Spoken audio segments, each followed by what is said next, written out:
Eu quero andar como ele andou, pisar nas pegadas que ele deixou. Então, relembrando o que nós estudamos, tá? Na quarta fase, nós vamos estudar de Romanos a Apocalipse, e nós começamos com o livro de Romanos, que foi escrito 57 depois de Cristo, e Paulo estava em Corinto quando ele escreveu. Ali a gente viu bastante coisa, agora só vamos relembrar o principal. Nós vimos quem nós somos em Cristo, tá? Em Cristo nós somos chamados para ser de Cristo. Pertencemos a Ele. Nós somos amados por Deus e nós somos chamados para ser santos. Quando fala que nós somos amados por Deus, está falando de que Deus, ele se preocupa, o soberano do universo, se preocupa com cada um de nós individualmente. Também nós vimos que precisamos ter uma fé viva, como era a de Corinto, que as pessoas possam olhar e ver a fé que nós temos em Cristo Jesus. Que aquilo que nós pensamos, a nossa vida, o nosso viver, as nossas convicções têm que estar submissos à vontade de Deus. Nós vimos também sobre as bênçãos que temos na comunhão, porque nós juntos crescemos na palavra, aprendemos e crescemos juntos, e temos um conforto mútuo. Quando um está desanimado, quando alguém está com uma dificuldade, algum problema, um conforta, um anima o outro. Porque nós temos muito em comum, nós temos o mesmo Pai, somos filhos de Deus, somos amados por Deus e temos o mesmo objetivo, que é agradar a Deus. Ou pelo menos deveríamos ter esse mesmo objetivo. No capítulo 1, versos 15 e 16, fala do Evangelho, que ele é o poder de Deus para a salvação daquele que crê. Ou seja, é o poder que transforma vidas. Não somente nos tira das garras de Satanás e nos dá a salvação, mas também muda a nossa vida, muda nossas convicções e transforma o nosso viver. Nós vimos do capítulo 1, verso 20, até o 3:20, que todo ser humano é indesculpável diante de Deus. Seja alguém isolado no meio do mato, que nunca ouviu nada, que ele tem o testemunho da criação e que há um Criador que fez tudo isso. Seja alguém estudado, que tem bastante conhecimento, mas que ele julga os outros e acaba não julgando a si mesmo. Ou seja, um religioso, como o judeu ou qualquer outro tipo de religioso, que se acha conhecedor e guia dos demais, porém, também quebrando a lei, também se mostrando pecador. Ninguém tem desculpas diante de Deus. Chegando no capítulo 3, verso 3 e 4, fala assim: então, porque alguém não acredita, seja ele um judeu ou qualquer outra pessoa, ou porque ele não quer crer, isso muda a fidelidade de Deus? E aí o verso 4 deixa claro: de maneira nenhuma. Seja sempre Deus verdadeiro e todo homem mentiroso. No verso 19 a gente viu que todo mundo é culpável diante de Deus. No 3:20 a gente viu que ninguém vai ser justificado diante de Deus por suas obras, por sua bondade, por sua religião, por guardar a lei, porque pela lei veio o pleno conhecimento do pecado. Os mandamentos, a lei mostra que somos pecadores, estamos longe de Deus, e a salvação só é mediante a fé em Jesus Cristo e não pelas nossas obras. Porque o homem é pecador e ele está destituído da glória de Deus. E aí a gente começou a ver a solução de Deus. Cristo veio para ser a nossa justificação. Deus declara que somos justos diante de Deus pela justiça de Cristo. Deus precisava equilibrar o seu amor e a sua justiça. A sua justiça determinava que o pecador precisava ser castigado pelos seus pecados. E o amor de Deus ansiava por salvar esse pecador. Então vem Jesus Cristo e morre no nosso lugar. A justiça de Deus é satisfeita porque ele pagou o preço no nosso lugar, pagou a nossa dívida. E o amor de Deus é satisfeito porque o inocente leva o castigo no nosso lugar. A gente viu também que nele nós temos a redenção. Ou seja, o Senhor vai lá, nos busca e nos tira das garras de Satanás e nos leva para Deus. Como nós vimos no texto de 1 Pedro 1, 18 e 19. Que fala assim: sabendo que não foi mediante coisas corruptíveis como prata ou ouro que fostes resgatados do vosso fútil procedimento, que vossos pais nos legaram, mas pelo precioso sangue, como de um cordeiro, sem defeito e sem mácula, o sangue de Cristo. Somos salvos por Ele, fomos resgatados porque Ele pagou a nossa dívida. Ele é a propiciação pelos nossos pecados. Deus está a nosso favor porque foi feito o pagamento pelo pecado. E nisso tudo não tem lugar para a gente se orgulhar. Por quê? Porque a salvação é única e exclusivamente pelo que Cristo fez por nós. A conclusão de tudo isso é o seguinte: a justificação é pela fé, independente das obras. Então não há lugar para orgulho. Pelo contrário, eu me humilho diante de Deus e admito, eu preciso do Salvador. Chegando no capítulo 1, o capítulo 4 só confirma essa justificação pela fé, falando sobre as histórias de Abraão e de Davi, confirmando que bem-aventurado é aquele que tem os pecados perdoados. E aí chega no capítulo 5, ele dá os resultados disso na nossa vida. Então ele nos salvou, temos a justificação, a redenção, a propiciação. E qual o resultado disso? Primeiro, que nós temos paz com Deus. Antes éramos inimigos de Deus e agora temos paz com Deus. Outro resultado é que nós temos o acesso pela fé. Nós cremos em Cristo e temos acesso, podemos chegar diante dele pela fé, podemos chegar com confiança, podemos conversar com o nosso Pai.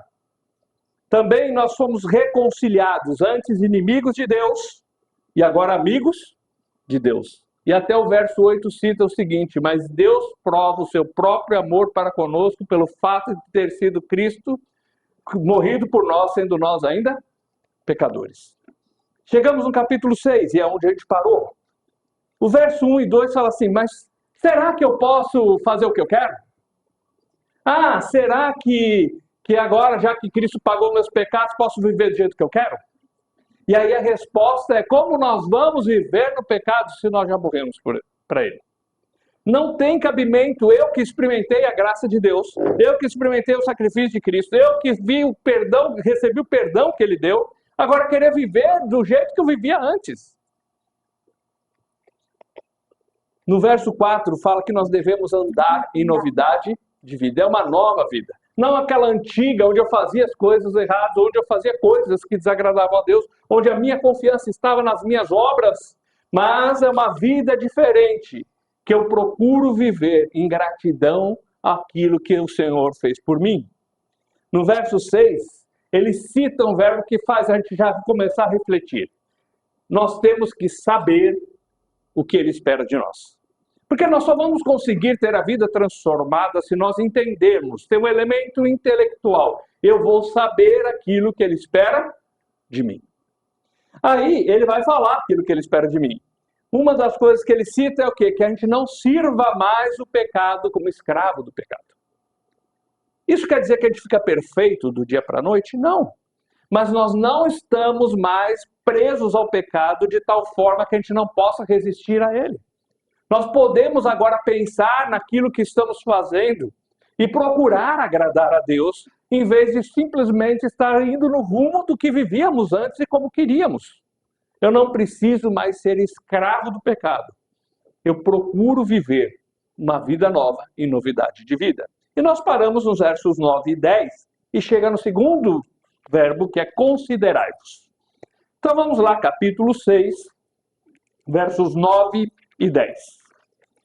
Sabedores de que, havendo Cristo ressuscitado dentre os mortos, já não morre. A morte já não tem domínio sobre ele. Pois, quanto a ter morrido de uma vez para sempre, morreu para o pecado, mas quanto a viver, vive para Deus. E aí o verso 11. Assim também vós considerai-vos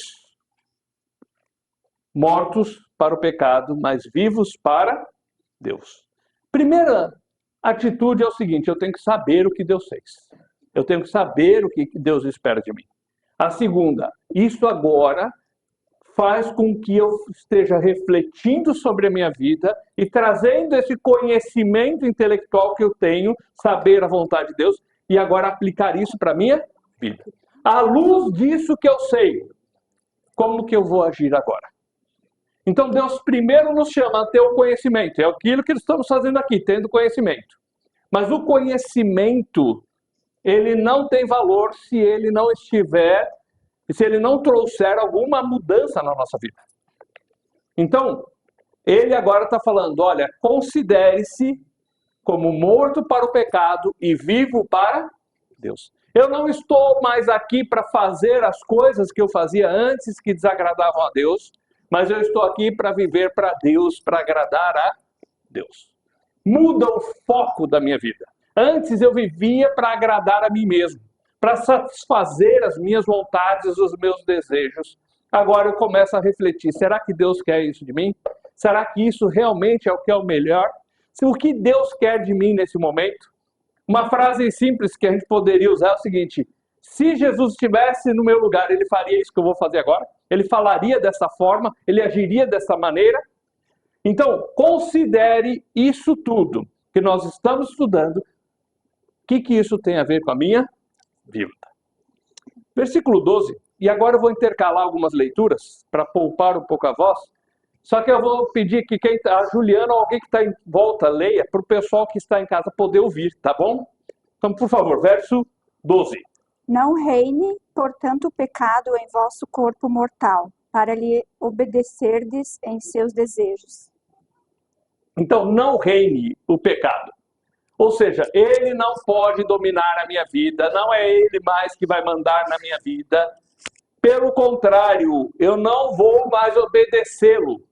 Antes ele mandava e eu obedecia, agora não, agora minha vida mudou, agora houve uma transformação, agora é diferente.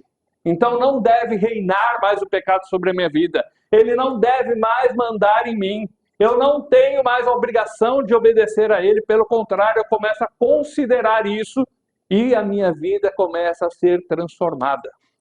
Verso 13. Nem tampouco apresentei os vossos membros como instrumentos de injustiça ao pecado, mas apresentai-vos a Deus como os que são vivos dentre mortos, e os vossos membros como instrumentos de justiça a Deus.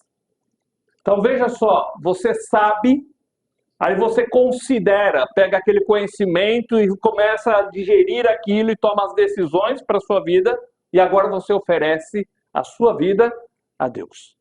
É aquela ideia do Velho Testamento, quando se pegava o cordeiro e ia lá e oferecia a Deus.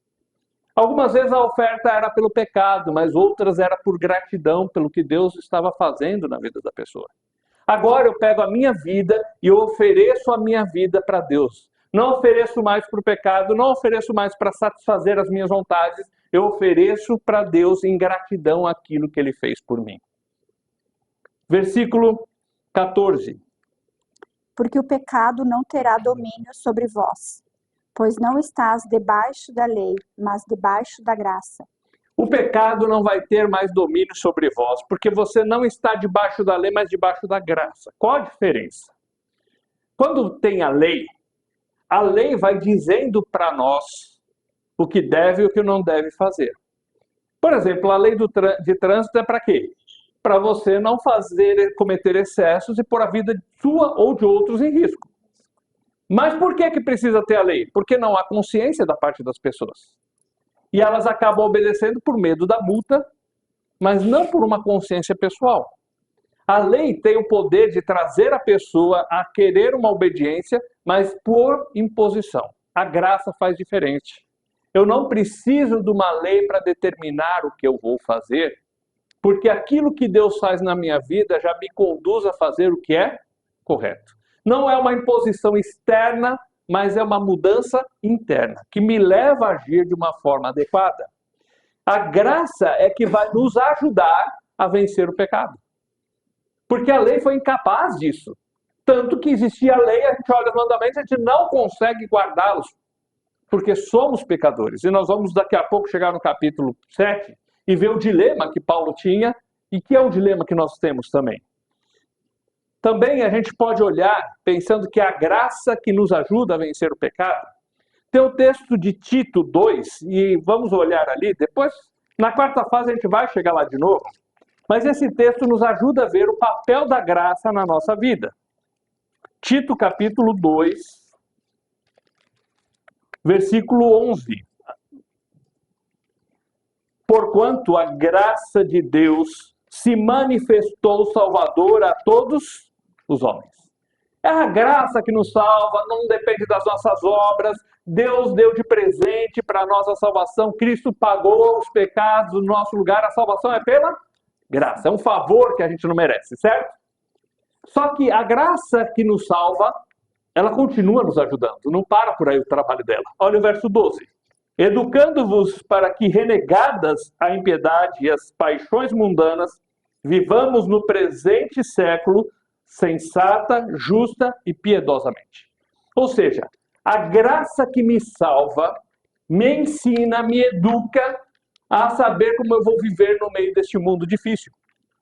Para que eu viva de uma maneira sensata, para que eu viva de uma maneira justa, para que eu viva de uma maneira piedosa. E piedoso não é questão de religião, como alguns traduzem, uma maneira religiosa. Não, a piedade é uma atitude interior que me conduz em devoção a Deus para que eu haja no mundo de uma forma adequada. Não pela imposição religiosa, mas por uma transformação interna de Deus na minha vida. Ao desejo de eu andar e procurar agradar a Deus. Então, quem que nos ajuda a viver de uma forma correta nesse mundo? É a mesma graça que nos salvou, é a mesma que nos ajuda a saber como viver.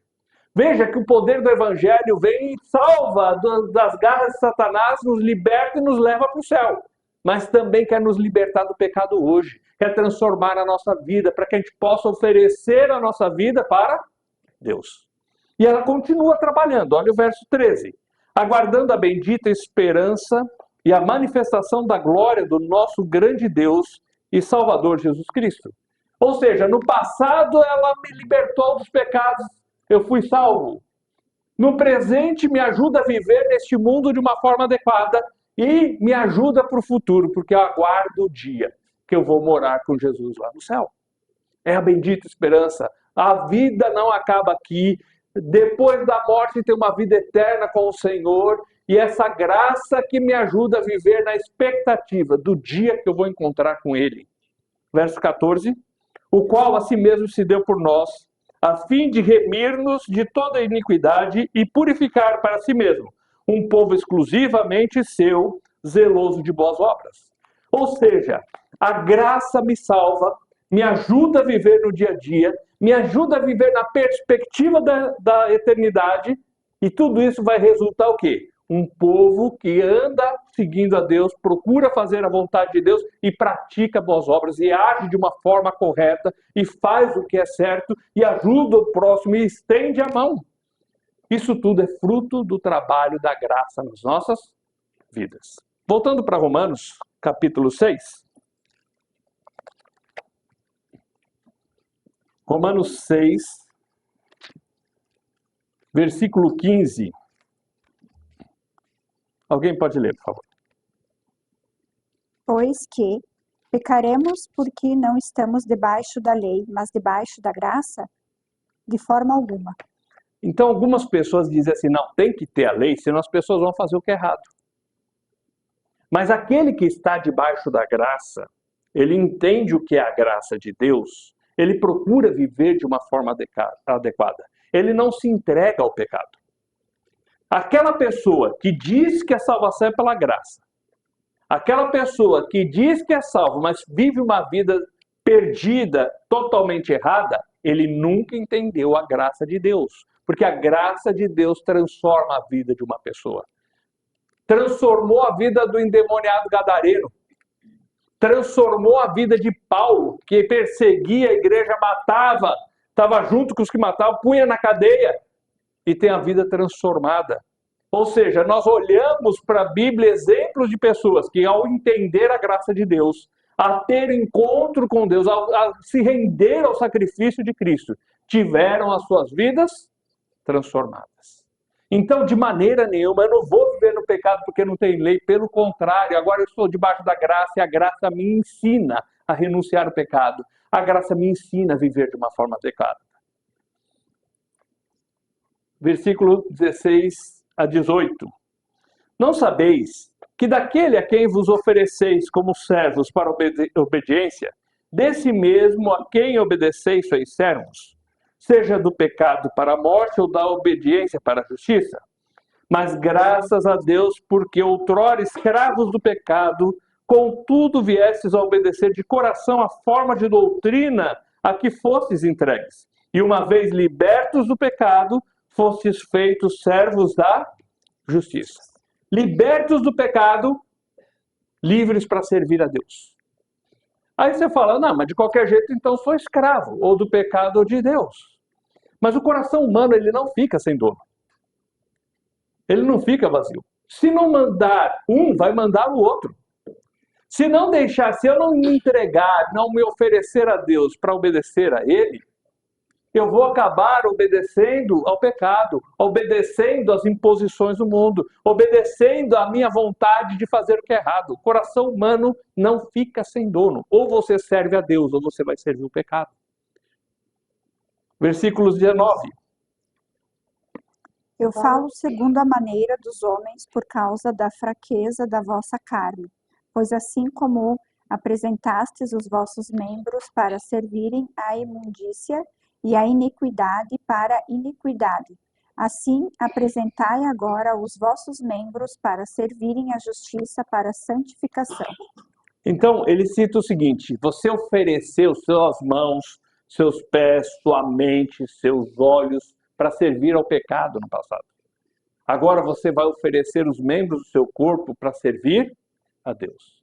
Veja que a entrega a Deus, às vezes a gente pensa assim, eu vou entregar minha alma para Deus porque eu não quero ir para o inferno, mas eu faço o que eu quero com o meu corpo. A entrega para Deus é total. E aí ele fala, entregue os membros do seu corpo para o serviço de Deus. Então quando eu for falar, e eu quero falar da vida do outro, ou eu quero falar mal de alguém, ou eu quero pegar e xingar alguém, eu vou parar e pensar, não, minha boca já não é para fazer essas coisas. Eu ofereci ela a Deus e não ao pecado.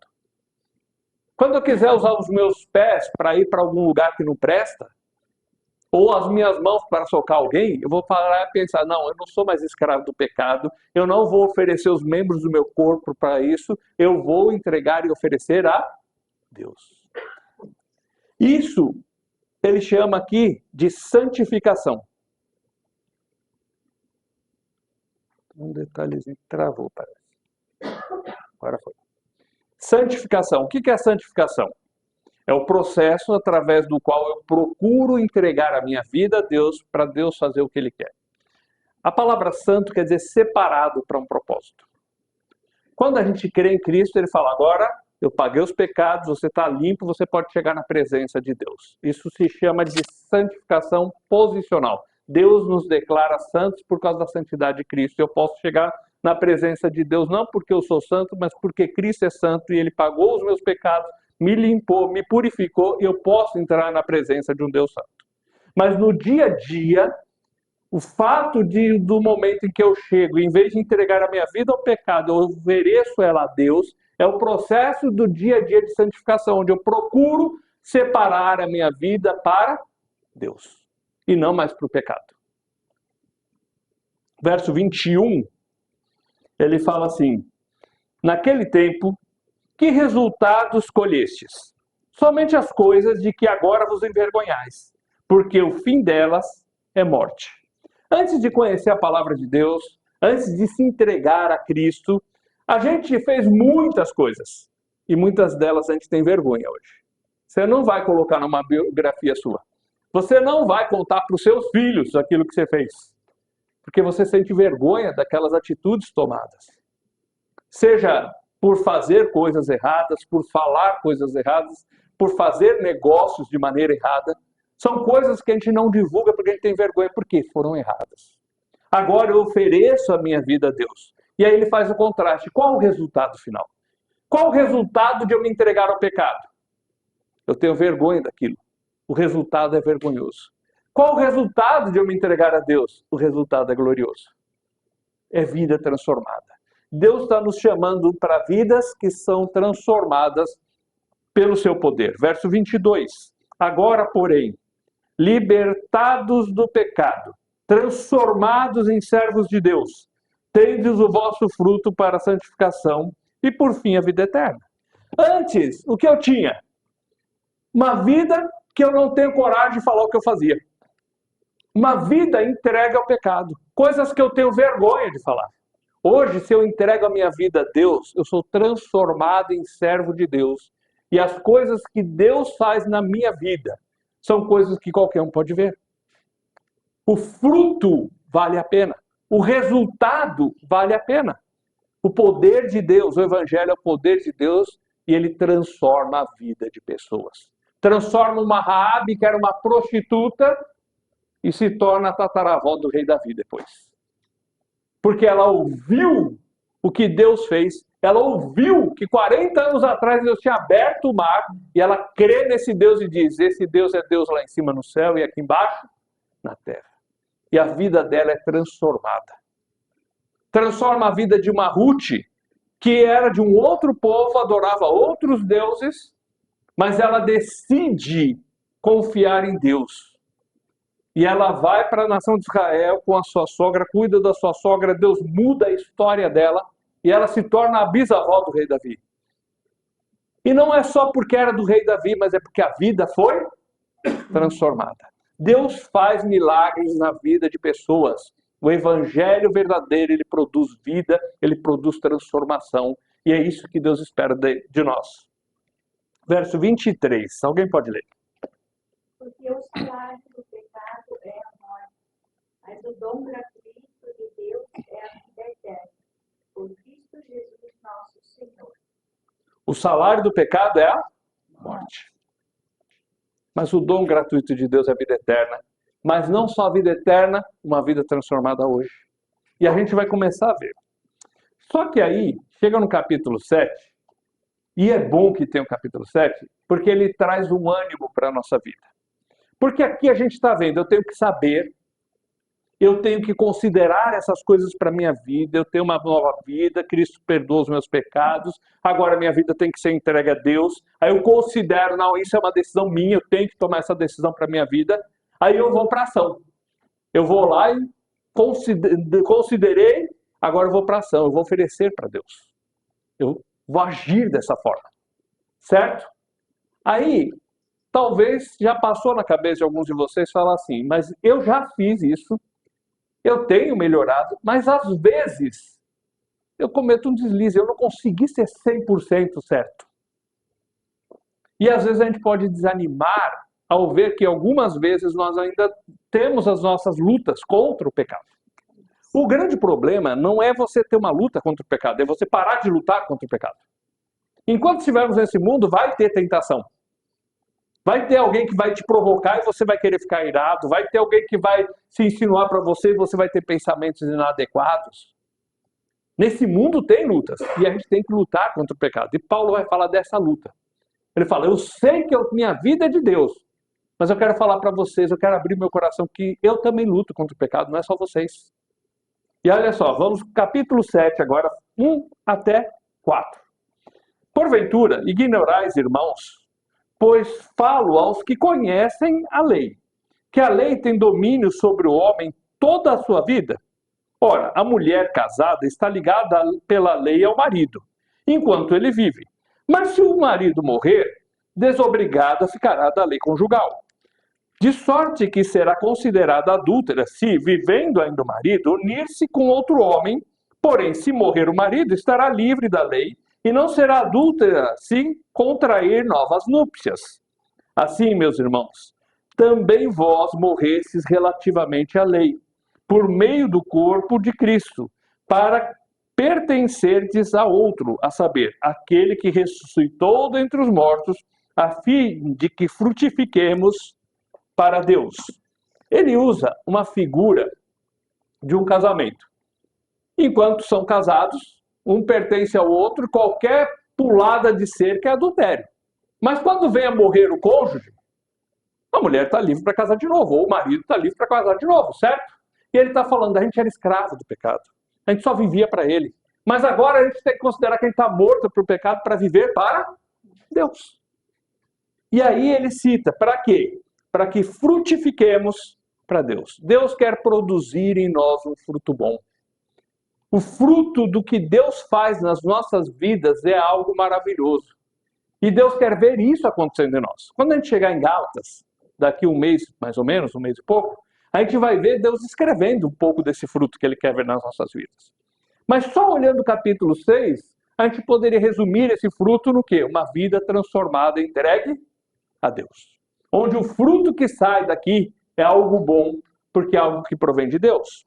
Versos 7 e 8. Que diremos, pois? É a lei pecado? De modo nenhum. Mas eu não teria conhecido o pecado, senão por intermédio da lei. Pois não teria eu conhecido a cobiça, se a lei não dissera, não cobiçarás.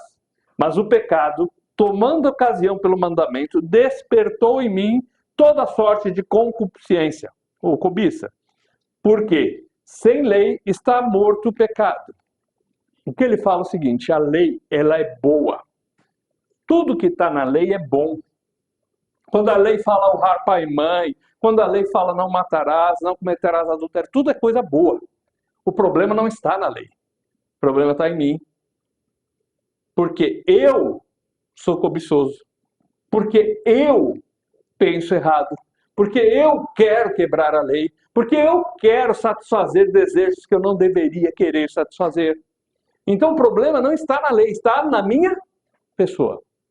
E aí ele continua essa explicação, agora o verso 12. Por conseguinte, a lei é santa. O mandamento é santo e justo e bom. O problema não é a lei. Ela é boa, ela é santa, ela é perfeita.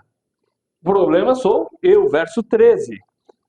Acaso o bom se tornou em morte? De modo nenhum.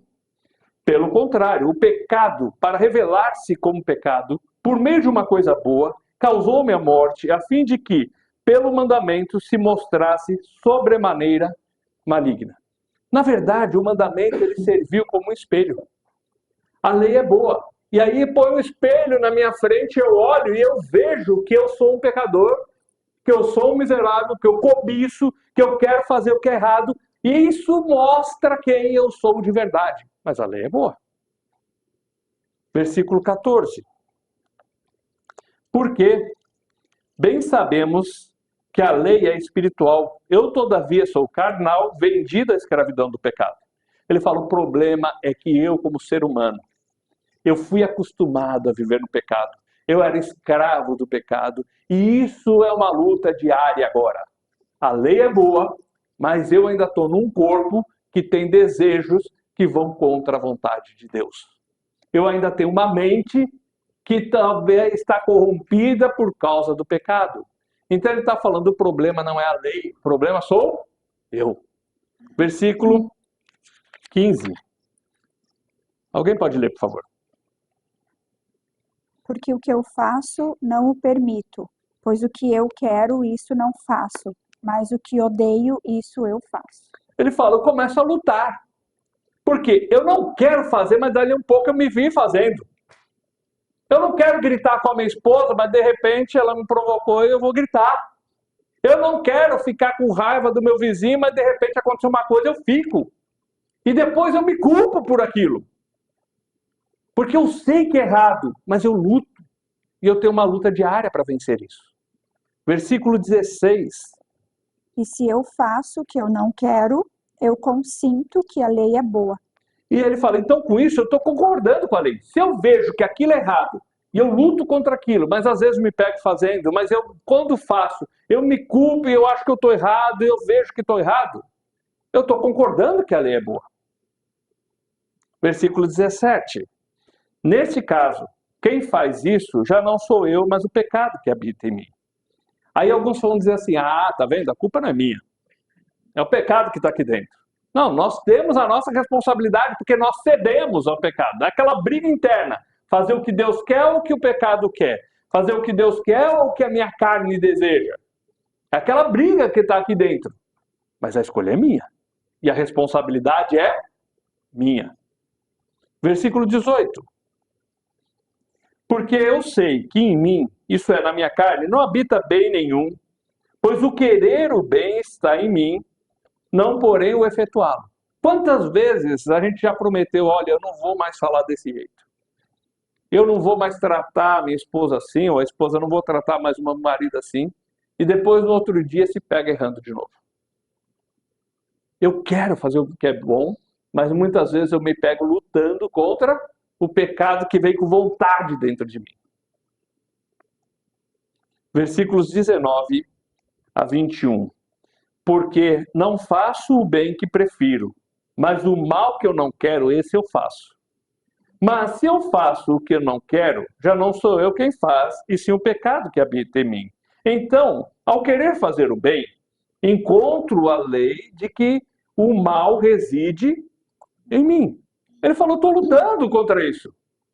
Dentro de mim tem uma parte que quer fazer o que é certo, quer fazer a vontade de Deus, quero me oferecer a Deus, mas às vezes eu me pego fazendo alguma coisa que desagrada a Deus.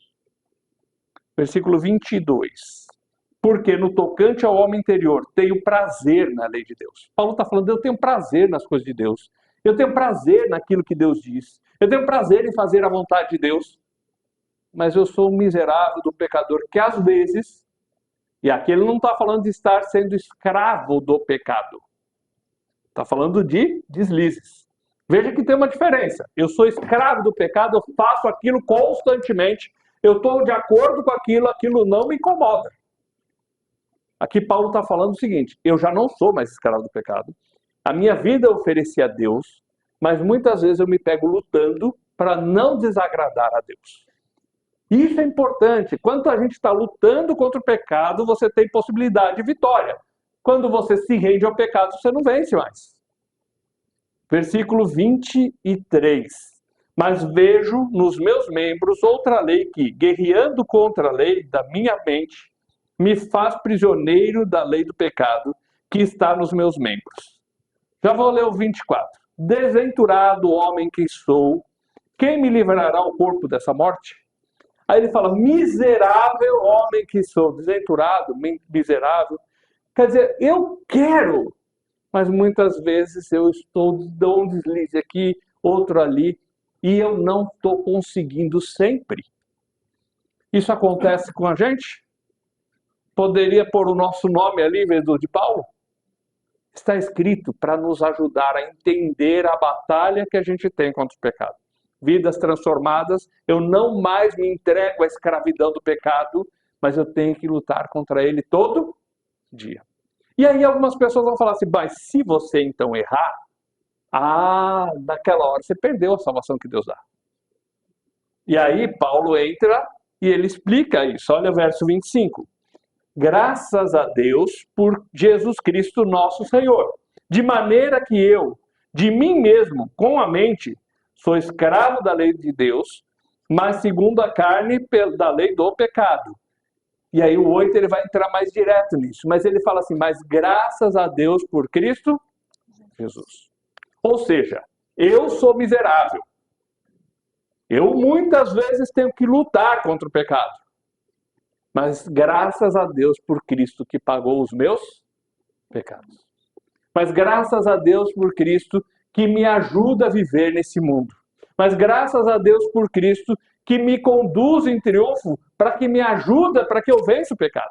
E aí ele entra no capítulo 8 falando sobre a nossa posição em Cristo e a ajuda que Deus dá para nós vencermos o pecado.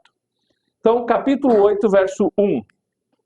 Agora, pois, já nenhuma condenação há para os que estão em Cristo Jesus. Ou seja, vamos pegar do começo do livro até aqui? O Evangelho é o poder de Deus para a salvação de todo o que crê. Nenhum homem tem desculpa diante de Deus. Depende da salvação em Cristo. Cristo nos justificou, redimiu, nos comprou. Ele é a propiciação pelos nossos pecados. Nós somos dele, nós temos paz com Deus, nós temos acesso a Deus, nós somos reconciliados, somos amigos de Deus, Deus nos ama. E eu sei que eu tenho que viver nesse mundo de uma forma que a minha vida é transformada, eu tenho que viver uma vida que eu entrego minha vida para Deus, eu tenho que considerar isso, eu vou oferecer a minha vida a Deus, mas no dia a dia às vezes eu estou lutando contra esse pecado. Mas graças a Deus que não depende de mim, depende de Cristo. Porque eu sou um homem miserável. Mas Cristo me ajuda no dia a dia. E a minha salvação não depende de mim, mas depende de Cristo. Não depende da minha obediência, mas depende da obediência de Cristo. E não há condenação para aquele que está em Cristo Jesus. Por quê? Porque ele levou a nossa condenação. Ele pagou os nossos pecados. versos 2 e 3. Porque a lei do Espírito da vida em Cristo Jesus te livrou da lei do pecado e da morte. Porquanto o que for impossível à lei, no que estava enferma pela carne, isso fez Deus enviando o seu próprio Filho em semelhança de carne pecaminosa e no tocante ao pecado, e com efeito, condenou Deus na carne o pecado. Ou seja, Cristo pagou os nossos pecados na cruz. Por isso não há condenação para aquele que está em Cristo Jesus. Graças a Deus por Cristo Jesus. Eu sou um miserável pecador. Eu quero entregar minha vida para o Senhor. Eu quero fazer com que Ele se agrade do meu viver. E a minha salvação depende única, exclusivamente do que Cristo fez por mim. Verso 4. A fim de que o preceito da lei se cumprisse em nós, que não andamos segundo a carne, mas segundo o Espírito. Ou seja, agora o meu viver não depende mais somente de mim, mas eu tenho a ajuda do Espírito de Deus morando dentro de mim, e Ele vai começar a falar do papel do Espírito Santo para nos ajudar na nossa luta diária contra o pecado. Veja que assim, se a gente pensasse só no capítulo 6 e 7, a gente fala assim, Deus quer que eu me entregue para Ele, mas eu sou um miserável que nem sempre eu consigo, e agora? Aí Deus fala, fica tranquilo, não tem mais condenação, Cristo pagou esses pecados e tem uma ajuda para você na hora da sua luta contra o pecado. E aí Ele vai começar a mostrar isso para a gente. Verso 6. Porque o pendor da carne dá para a morte, mas o do Espírito para a vida e paz. Então, o pendor do carne leva a gente para quê? Para a morte. Aquela tendência. Mas o Espírito está ali para nos conduzir numa vida de paz e um momento que a nossa vida vai realmente fazer sentido. Verso 9. Vós, porém, não estáis na carne, mas no Espírito. Se de fato o Espírito de Deus habita em vós. E se alguém não tem o Espírito de Cristo, esse tal não é dele. Lembra que na segunda fase a gente estudou que o Espírito Santo vem morar na nossa vida no momento em que nós cremos em Cristo como Salvador? A gente foi para Efésios, capítulo 1, versos 8, 9, do 4 até o 9, fala que em Cristo nós fomos salvos, redimidos, Ele é a nossa redenção, fomos eleitos, predestinados. E aí fala depois o seguinte, em quem vós estáis? Estamos em Cristo. E aí, a gente ouviu a palavra, a gente entendeu o evangelho da salvação, e tendo nele crido, fostes selados com o Espírito Santo. Ou seja, o Espírito Santo vem morar dentro de qualquer pessoa que chega ao ponto de dizer assim, Cristo morreu por mim, eu entendi e eu creio. E aí aqui está falando, olha, se alguém não tem o Espírito de Cristo, esse tal não é dele.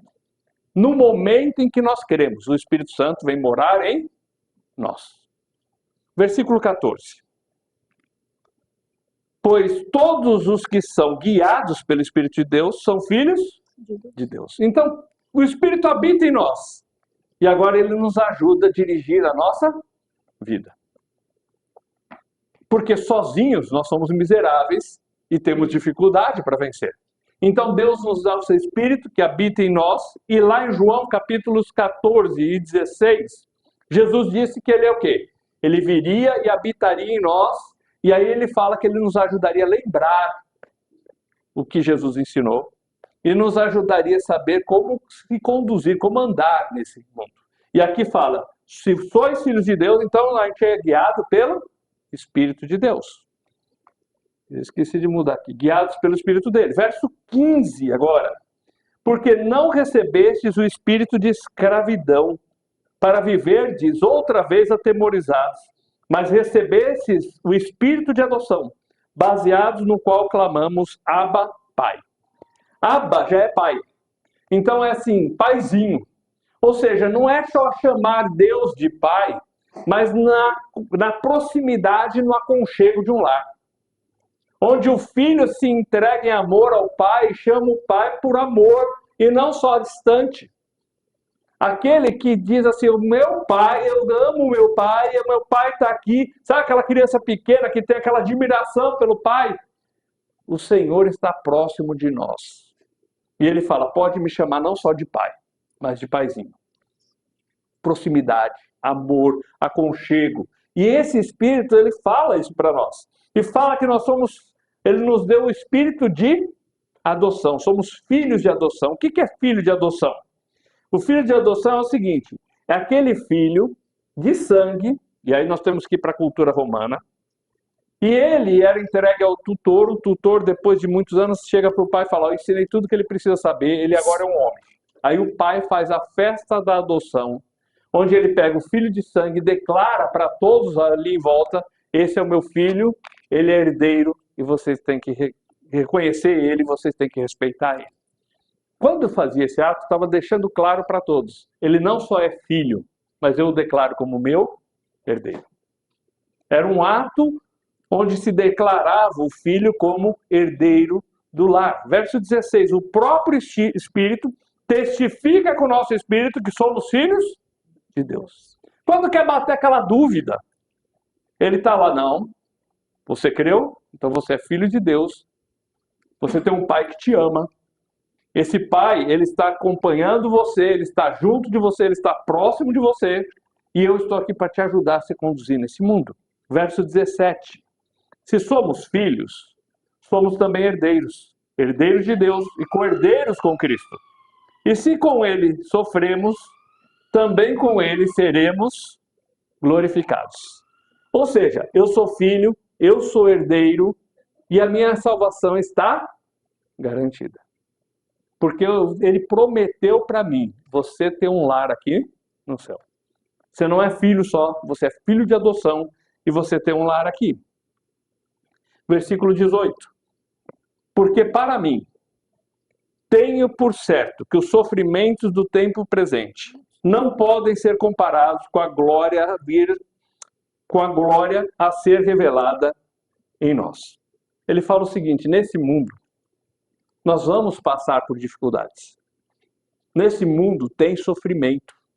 Nesse mundo tem doença, tem tribulação, tem pessoa que vai pegar no seu pé, tem problemas e dificuldades. Mas o fato de nós sermos filhos e sermos herdeiros nos ajuda a saber como viver nesse mundo na expectativa da eternidade. Porque mesmo que eu passe por algumas dificuldades aqui, mesmo que eu passe por alguns problemas aqui, mesmo que eu tenha um problema de saúde, mesmo que eu tenha uma tribulação, eu sei que isso é passageiro, porque eu estou chegando no meu lar. O meu lar não é aqui. O meu lar é lá com o meu pai na eternidade. Eu sou filho, eu sou herdeiro. E o que tem para mim lá é algo maravilhoso. Eu não preciso viver preso às coisas desse mundo. Eu posso viver na expectativa de chegar em casa, de chegar no lar. Sabe quando você vai fazer uma viagem, você começa a pensar tantas horas, e com criança no carro, toda hora, a cada 2 minutos, tá chegando, pai? Tá chegando, pai? E tá cansado, e o filho um cutuca o outro, e você fala, essa viagem vai ser cansativa. Mas a expectativa do lugar que você vai chegar, das pessoas que você vai entregar, te faz seguir naquela viagem. Nós temos que lembrar que aqui nesse mundo tem passageiro, tem as dificuldades, tem as lutas, tem as provações, tem as tribulações, mas nós vivemos na expectativa de um lugar maravilhoso, porque nós não somos somente filhos, nós somos herdeiros. Deus tem um lugar para nós lá no céu, e o lugar vai valer a pena. O que a gente passar de ruim aqui não dá para comparar com o que Ele tem preparado para aqueles que o amam. Eu quero andar como Ele andou, pisar nas pegadas que Ele deixou. Eu quero olhar como Ele olhou, olhar sem maldade, com os olhos do amor. Eu quero viver como Ele aqui, com os olhos nos céus e as mãos